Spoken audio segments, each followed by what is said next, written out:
Are you coming to Barcelona for the first time? Here's where I would stay. Let's be honest, when you're traveling to a city for the first time, finding the perfect place to stay can feel pretty daunting. I get it. You've got so many questions swirling around in your head. What's the perfect neighborhood? Will I be close enough to the must-see attractions? Will it be safe? Will it fit my budget? Trust me, you're not alone. Deciding where to stay in Barcelona is a big deal. It can make or break your trip. In this video, I'm gonna break it all down for you. We'll cover the best neighborhoods to stay in and what makes each one unique, what to expect from these areas so you can choose what's right for you, and of course, different accommodation options in each neighborhood to fit your budget. And by the end of this video, you'll have everything you need to book the perfect stay and make the most out of your time in this incredible city. So let's dive in. Barcelona is divided into 10 districts and 73 neighborhoods. But don't worry, I'm narrowing it down just to the key areas to make your choice much easier. Some of these neighborhoods are places you probably won't even visit while you're in town. Those 10 districts are Ciutat Vella, l'Eixample, Sants Montjuïc, Les Corts, Sarrià Sant Gervasi, Gracia, Horta Guinardó, Nou Barris, Sant Andreu, and Sant Martí. Of Barcelona's 10 districts, I'm going to narrow it down and remove 7 to make things simpler for your first visit. Now, there's nothing wrong with these areas, but they generally seem to be further away from the main attractions and less connected by public transportation. On your first visit, you're going to want to stay somewhere where it's easy to get to those main attractions and experience Barcelona's highlights. So we're eliminating Nou Barris, Les Corts, Sant Andreu, Sants Montjuïc, Horta Guinardó, Sarrià Sant Gervasi, and finally, Sant Martí. But I don't want to completely rule it out, so I'm leaving poblenou, especially the area closer to the Glorious Tower. That's going to be a good option for you. This leaves us with a kind of central corridor of districts in Barcelona. Ciutat Vella, the old city, l'Eixample, the city's expansion, and the former village of Gracia.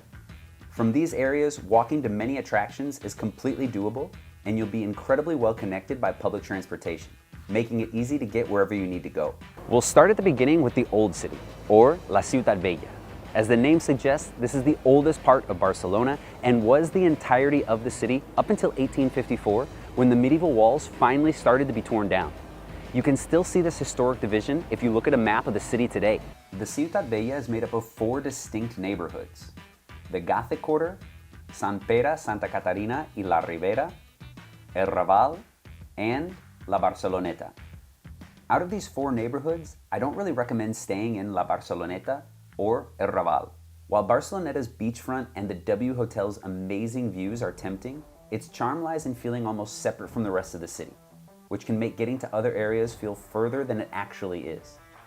As for El Raval, it's super central, but safety can be a concern. With higher crime rates compared to the other old city neighborhoods, I'd recommend staying in other places, as we'll see here. Let's start with the Gothic Quarter, the oldest part of Barcelona that traces its origins back to the Roman foundations. The charm of this area are the narrow and winding streets where every corner seems to breathe the history of the city. But because of its beauty and its significance, it is one of the busiest and most populated parts of Barcelona. A tour of the Gothic Quarter is a must for first-time visitors. Here you'll find iconic attractions like the Cathedral, the History Museum of Barcelona, and La Rambla, one of the city's most famous streets bordering the Gothic Quarter, so you can easily add it to your list of things to do. The Gothic Quarter is filled with all types of little bars and restaurants you'll stumble upon while exploring. Some of my favorites are Bodega de la Palma and La Plata. You'll also have a lot of different options for bars that you can sit in a plaza like the Plaza Real and people watch. Depending on the time of year, you might also find some of the more popular city festivals happening right here, putting you right in the middle of the action. This can lead to noisier evenings, and so if you're seeking quieter nights, another neighborhood might be a better fit. On the whole, nightlife in the Gothic Quarter tends to be a little quieter, with plenty of smaller bars to have a drink. But if you're looking for more of the late night bars, those open until the early hours of the morning, those are found in the lower half of the neighborhood, closer to the Plaza Real. Although the Gothic Quarter is largely pedestrianized, taxis can still navigate some of the tiny streets, so getting dropped off right at your hotel's doorstep won't be a problem. Walking to most parts of the city is very convenient, but the Gothic Quarter is also incredibly well connected to public transportation, with metro stops nearby that link you to the red, green, and yellow lines, making it easy to explore other parts of the city. In terms of safety, the Gothic Quarter is generally safe for walking and exploring, but But like in any busy tourist area, it's important to be mindful of pickpockets, especially in crowded spots like La Rambla. And while some of the smaller streets may feel dimly lit at night, the area is still safe overall. The Gothic Quarter is a great place to stay for history lovers who want to be surrounded by history and within walking distance to most attractions. If you decide to stay in the Gothic Quarter, some options are the Ithaca Hostel, the Hotel Nouvelle, the H10 Madison, and the Kimpton Vividora. The other neighborhood in the Old City that I would recommend is right next to the Gothic Quarter. It's El Born. Now, if you look at a map, you might notice that this name doesn't appear, but it's a lot easier than saying San Pera, Santa Catarina, y La Ribera over and over again. And the area that I really recommend within all of it, La Ribera, today, is better known as El Born. This is the area that in the Middle Ages became the economic center of Barcelona for its proximity to the port. Many merchants and artisans flocked to this area that later became the Artist District. That legacy lives on today with its charming streets lined with workshops, boutiques, and galleries that give the area a distinct bohemian vibe. Some of the must-visit spots include the Picasso Museum, and right next door you'll find the newly opened Moco Museum. My personal favorite is the Church of Santa Maria del Mar, an excellent example of Catalan Gothic architecture that's central to the neighborhood's history. You'll also find the Born Cultural Center, a free museum showcasing ruins from the Battle of Spanish Succession. And the Born is a great place if you're looking for tapas. One of my top picks is El Champagne, famous for its cava and busy atmosphere, although you'll need to be prepared for long lines. Other great spots for less of a wait and a local atmosphere are Font de las Musas and No Celler.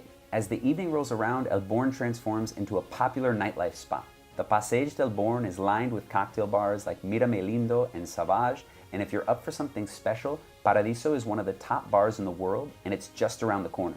El Born is well connected on the Yellow Line metro with stops like Jaume I and the Barceloneta, making it easy to access the rest of the city, and since it's only separated from the Gothic Quarter by one main avenue, you have the same convenient transportation options. Safety is much like the Gothic Quarter.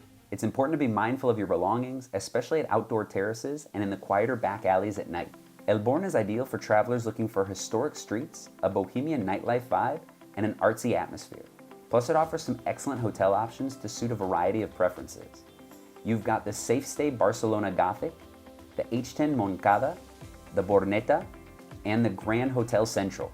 L'Eixample literally means the expansion and was built during Barcelona's late 19th century growth. Today it offers large boulevards, iconic modernist architecture, and the city's distinctive chamfered cornered intersections. It's the largest district in the city and where most locals live.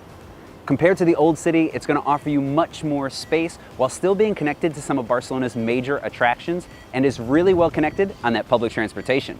This district is an architect's dream. It's where you'll find many of Gaudi's masterpieces like the Sagrada Familia, Barcelona's most visited attraction, and his famous houses, the Casa Batlló and the Casa Milà. Other modernist gems like the Hospital of San Pau also call l'Eixample home.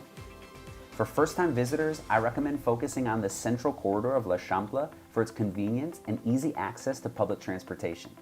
Consider staying near Passeig de Gracia or Rambla de Catalunya for a mix of comfort and proximity to those attractions. Neighborhoods like Sagrada Familia and Sant Antoni provide a more local vibe while still being very accessible.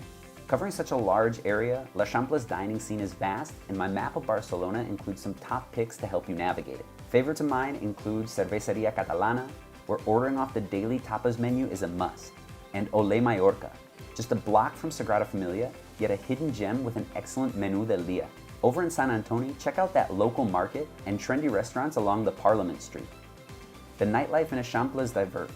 For cocktail lovers, Sips has earned a spot among the best in the world, while Carrer de Enric Granados is a lively street perfect for the relaxed, late-night drink. Just remember to respect the locals while enjoying your evening.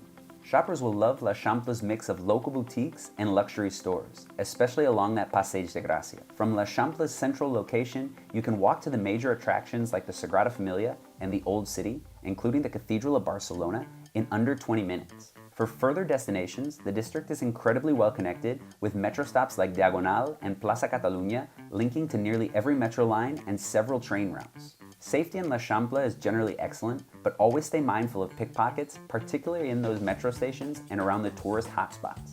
L'Eixample is perfect for travelers seeking more space, modern accommodations, and quieter evenings.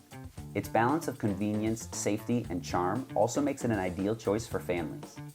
Some options here include St. Christopher's Hostel, Hotel Practic Bakery, the H10 Casa Mimosa, and the majestic hotel right along the Passeig de Gracia. Just a little bit further up from the eixample, you'll find the neighborhood of Gracia. The moment you enter into Gracia, you'll feel like you're in a completely different city. That's because up until 1897, it was.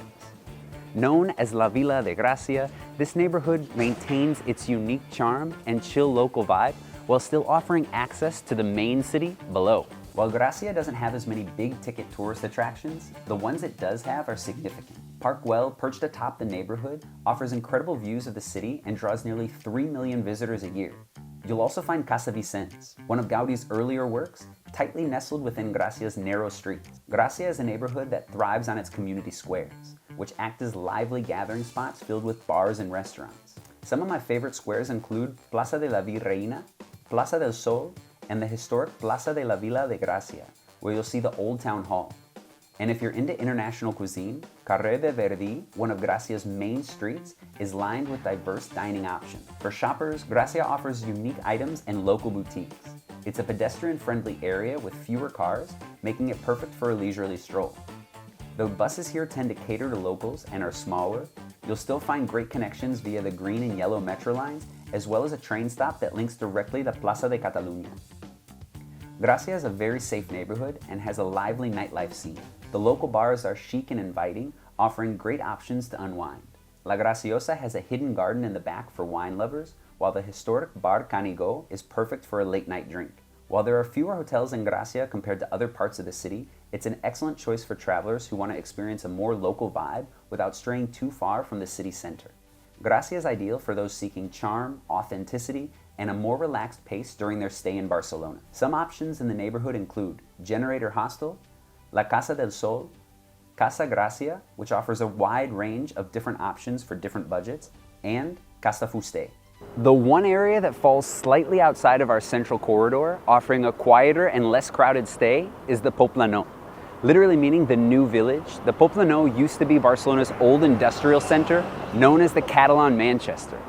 Today it's undergone significant changes, and tech companies, universities, and all sorts of different startups call this place their home. It's now better known as 22 Arroba, becoming Barcelona and the world's first ever innovation district. The Glorious Tower serves as a great lookout point, offering stunning views of the city, and the Design Hub, one of Barcelona's most visited museums, is conveniently located right next door. A hidden gem in the city, on Cants Market, allows you to browse all sorts of unique items, while some of Barcelona's best beaches, like Bogatel and Marbella, are just a short walk from most accommodations. Much of Poblenou is laid out like l'Eixample, with wider streets and more open spaces. Around Glorious Plaza, new green spaces and parks are still under development, and La Rambla de Poblenou, the main boulevard, has a ton of outdoor bars and cafes where you can sit back and enjoy the fresh air. And one of the most popular ice cream spots, Tio Che, is right in the middle of that Rambla. For nightlife, Poblenou offers a variety of options. Apart from the craft beer bars and breweries throughout the neighborhood, Oveja Negra is a large German-style beer hall, and Razzmatazz is an enormous club housed inside a former factory. The neighborhood is generally safe, but as always, be mindful of your belongings, especially when sitting outside at terraces. And regardless of where you are, it's never a good idea to leave your phone on tables.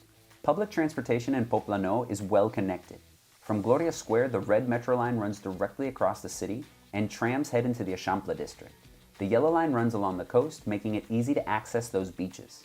Poblenou is ideal for those looking to explore further from the city center while staying well connected. While it might not be at the top of my list for first-time visitors, it could offer lower prices and a chance to discover something new. Many of the hotels can be found closer to the Diagonal Avenue, which cuts through the entire city. You have 22 Hostel, the NH Barcelona Diagonal Center, Novotel Barcelona Center, and the level at Meliá Barcelona Sky. In this video, I helped you plan where to stay while you're here in Barcelona. Next, I'd watch this video here to find out the 10 things that you should know before coming to Barcelona, so you're all the more prepared for your next trip.